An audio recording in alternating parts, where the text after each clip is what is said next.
Spelling more trouble for retired Apex Court Judge Ashok Kumar Ganguly, the Supreme Court on Monday quashed two petitions seeking a stay on centre's move to remove him as the chief of West Bengal Human Rights Commission in connection with sexual harassment allegations made against him by a law intern. The PILs asked the centre not to take any action against Justice Ganguly. However, despite a long debate, the petitioners failed to convince the court on the rationale behind the plea.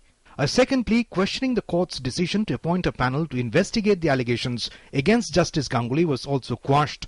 Meanwhile, National Commission for Women and some political parties have demanded Justice Ganguly's resignation once again. नैतिकता के आधार पे तो पहले दिन ही जब case दर्ज हुआ था और लड़की ने इस तरह की कंप्लेंट की थी तो उनको इस्तीफा दे देना चाहिए था, अपना पद छोड़ देना चाहिए था।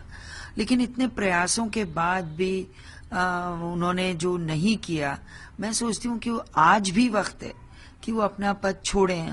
वो पद से इस्तीफा दे करके कानूनी प्रक्रिया को चलने दें और जो कुछ भी अगर वो निर्दोष हैं और उनके ऊपर आरोप गलत लगाए गए तो वो भी सामने आएगी बात। लेकिन क्योंकि वो पद पर बने रहना चाहते हैं, पद पर बने हुए हैं, इसलिए सवाल उठ रहे हैं। न्याय के इतने बड़े पद से सेवानिवृत्त होने के बाद एक किसी लड़की के द्वारा लगाए गए ऐसे भयंकर आरोप के बाद, भयानक आरोप के बाद उनको नैतिक तौर पर अपने आप ही स्वयं पद त्याग कर देना चाहिए।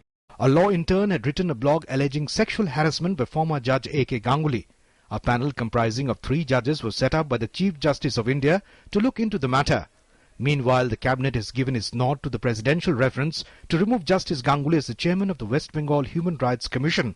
Vikas Sarthi's report, DD News, Delhi.